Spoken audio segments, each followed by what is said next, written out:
अब खबरों में रुक करते हैं आगे। यूपी विधानसभा चुनाव के चौथे दौर की वोटिंग आज है। इस दौर में 12 जिलों की 53 सीटों पर चुनाव हो रहे हैं। कांग्रेस अध्यक्ष सोनिया गांधी के संसदीय क्षेत्र रायबरेली के साथ ही प्रतापगढ़, कौशाम्बी, इलाहाबाद, जालौन, झांसी, ललितपुर, महोबा, बांदा, हमीरपुर, चित्रकूट और फतेहपुर जिलों में मतदान हो रहा है। चौथे दौर में 1,84,00,000 वोटरों के हाथ में 680 उम्मीदवारों की किस्मत का फैसला है। यूपी में कुल 7 चरणों में चुनाव हो रहे हैं, जिसमें से 3 दौर का मतदान हो चुका है और आज चौथे चरण का मतदान है, जिसमें 680 उम्मीदवारों की किस्मत का फैसला आज वोटर तय करेंगे और यह फैसला आज शाम 5 बजे ईवीएम में बंद हो जाएगा। 12 जिले हैं, 53 सीट हैं। आपको बता दें, काफी महत्वपूर्ण यह फेस है उत्तर प्रदेश के लिए, क्योंकि इसके बाद लगभग तस्वीर जो है वो साफ होती जाएगी कि किस पार्टी ने इन 4 चरणों में, यानी कि 250 से ज्यादा सीटें पे चुनाव हो चुका होगा, किसने बढ़त बनाई है, ये महत्वपूर्ण हो जाएगा। इसमें कई जो दिग्गज हैं उनकी प्रतिष्ठा भी दांव पर लगी हुई है। जी हां,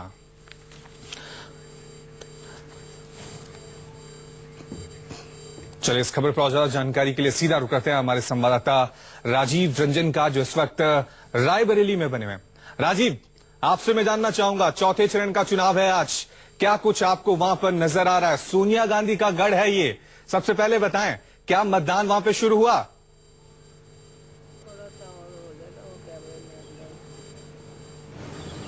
देखिए रवि, मैं इस वक्त रायबरेली में, आपने जैसा कहा, सोनिया गांधी के लोकसभा क्षेत्र रायबरेली में मैं आपको दिखा दूं। पहले तो ये आदर्श मतदान केंद्र है, मैं वहां पर हूं। ये सेंट्रल स्कूल है रायबरेली का। अभी तक यहाँ पर उस तरह से मतदाता नहीं आए, लेकिन चूंकि अभी मतदान केंद्र खाली है, लेकिन फिर भी 3 महिलाएं, सुबह का वक्त है और एक महिला का संसदीय क्षेत्र है और 3 महिलाएं अभी आई हैं वोट डालने के लिए जा रही थी।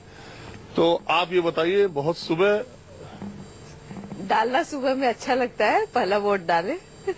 पहला वोट डालने सुबह कम भीड़ भी होती तो आदमी होता है कि सुबह डाला है। हर बार हम लोग सुबह ही आ जाते हैं, वॉक हो जाती है और दोनों काम हो जाते हैं और अपना हम लोग डाल भी देते हैं वोट। अपना वोट क्यों बेकार किया जाए? दिन में भीड़ होती है तो आदमी अवॉइड करता है आने से। बस। तो आप ये बताइए कि इस बार चुनाव में आपने देखा बहुत सारे नेताओं ने कैसे बोले, कैसी बातें कही, तो आपके दिमाग में क्या रहता है वोट देते वक्त? क्या मुद्दा आपके दिमाग में सबसे ज्यादा है? जो हमारे शहर का ध्यान रखे, बस यही मुद्दा रहता है। जो हमारी सिटी का ध्यान रखेगा, हमें देश का हमारे ध्यान रखेगा, हमारे दिमाग में तो वही सब रहता है बस। तो चलिए आप लोग वोट डालने जाइए। तो ये 3 महिलाएं सबसे पहले आई हैं, अभी पोलिंग बूथ की तरफ जा रही है रवि।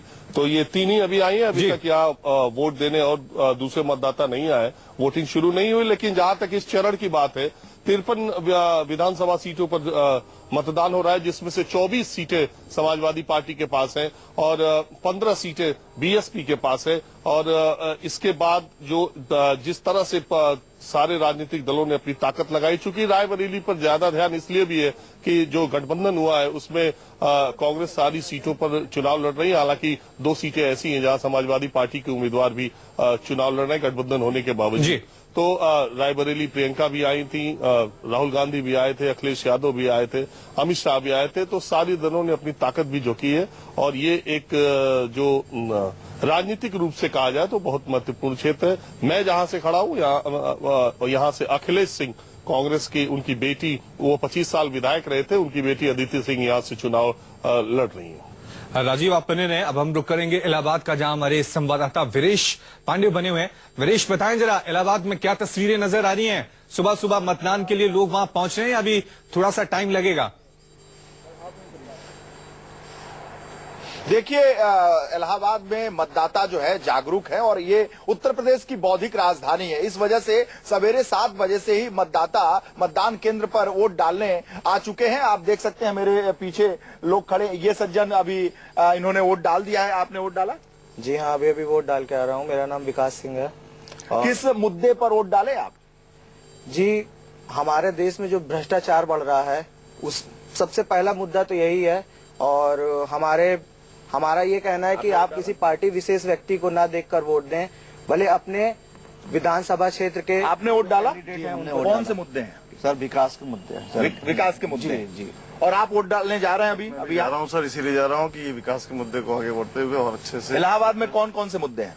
इलाहाबाद के मुद्दे ये है कि सबसे पहली चीज की हमारे जो भ्रष्टाचार है ये खत्म हो जी हम लोग आगे बढ़े जी हमारे इलाहाबाद का अच्छा विकास हो, बस यही चाहेंगे। आपने देखा कि इलाहाबाद का विकास हो, डेवलपमेंट जो बात आप जब मतदाताओं से करिए तो डेवलपमेंट की बात करते हैं, लेकिन उत्तर प्रदेश का जो सबसे बड़ा कड़वा सच है वो है जाति, धर्म और संप्रदाय। इससे भी प्रभावित होकर पार्टियां टिकट देती हैं और मतदाता वोट भी करते हैं, लेकिन जब मतदाताओं से पूछो कि आपने किसके लिए वोट दिया तो वो विकास की बात करते हैं। ये सच्चाई है, विकास चाहिए। बिजली, सड़क, पानी जो मूलभूत सुविधाएं हैं उससे अगर वंचित लोग रहते हैं तो वो चीजें उनको चाहिए। और इलाहाबाद में उतना डेवलपमेंट नहीं हुआ है जितना होना चाहिए। जिस तरह से ये नेहरू और गांधी परिवार का ये जड़ है और यहाँ पे जिस तरह से अनदेखी हुई है इस शहर की, उससे यहाँ के मतदाता काफी रोष में है और उनका कहना है कि डेवलपमेंट होना चाहिए। सुरेश, आप हमारे साथ बने रहें। अब हम रुक करेंगे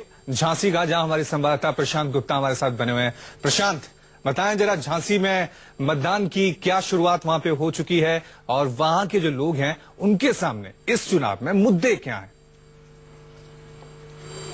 जी बिल्कुल, देखिए बुंदेलखंड के सभी विधानसभा सीटों पर आज चुनाव हो रहा है और यहाँ पर हम झांसी में हैं। झांसी रानी लक्ष्मीबाई की वजह से जानी जाती है, जबकि यहाँ की विधानसभा सीटों का गणित देखें तो यहाँ पर पिछली बार भी बीएसपी का एक तरीके से बुंदेलखंड एक गढ़ माना जाता है और पिछली बार यहाँ पे 2007 में सिर्फ अगर कहा जाए तो कांग्रेस का कब्जा हुआ था झांसी शहर सीट से, लेकिन उसके बाद भी बीजेपी और बीएसपी की लड़ाई रही है। लेकिन पिछली बार जो चुनावों में था उसमें सपा ने कुछ हद तक बाजी मारने की कोशिश की थी और इस बार उम्मीद भी की जा रही थी कि अखिलेश यादव यहाँ से चुनाव लड़े। लेकिन मैं आपको बताऊं कि झांसी की जिस सेंटर पे समय हम खड़े हुए हैं, एक आदर्श मतदान केंद्र बनाया गया है इसको, और यहाँ पे लोगों की सुबह से ही आवाजाही लगी हुई है। लोग मतदाता यहाँ पर सुबह से आए हुए हैं, लेडीज भी आई हैं और तमाम लोग आना शुरू हो गए हैं और चहल पहल बनी हुई है। यहाँ पर ये जो मतदान केंद्र है, यहाँ पे मिली जुली आबादी है। यहाँ पे मुस्लिम्स भी हैं, यहाँ पे हिंदू भी हैं और तमाम लोग यहाँ पर आते हैं सुबह से। आप लोगों ने जो वोट डाला है उसका आधार क्या है, किस आधार पे वोट डाला, क्या मुद्दे थे जहन में आपके? ये है कि स्वच्छ प्रशासन रहे, सुरक्षा रहे और नारियों का सम्मान हो। इसलिए हम लोगों ने सुबह से आके वोट डाला है। मुझे चूंकि बहुत जल्दी कानपुर जाना, लेकिन ये सोचा कि सुबह सबसे पहले वोट डालूं और सबसे पहला वोट मेरा पड़ा हुआ है। सबसे पहले आपको वोट डाला, विकास के नाम पे डाला। हालांकि बुंदेलखंड में पानी एक बहुत बड़ा मुद्दा है और पानी को लेकर यहाँ पे तमाम तरीके की राजनीति भी हमने देखी है और अक्सर कर तस्वीरें भी देखती है राजनेताओं की। क्या आपको लगता है कि पानी की जो समस्या है वो सरकार अब तक सुलझा पाई है, जो भी सरकारें आई? जब तक स्थायी सरकार नहीं आएगी तब तक ये समस्याएं बनी रहेंगी। पिछली बार तो दो सरकारें जो थी स्थायी थी, चाहे वो समाजवादी पार्टी की हो या फिर वो बीएसपी की हो।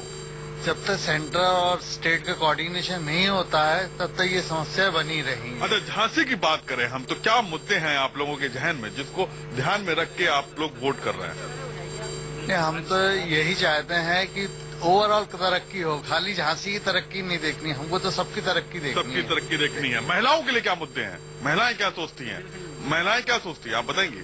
भाई अच्छा हो, बुंदेलखंड बढ़िया हो, सब सुविधाएं मिले, लेडीजों का सब बढ़िया से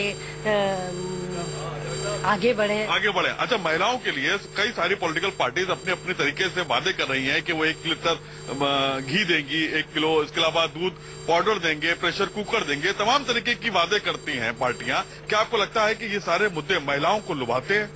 नहीं लुभाते? नहीं। तो क्या मुद्दा रहता है? सुरक्षा और विकास। महिलाओं की अपनी अपनी बातें हैं, जी, आप इस तरह से देख रहे हो। हालांकि यहाँ पे लोगों की आवाजाही।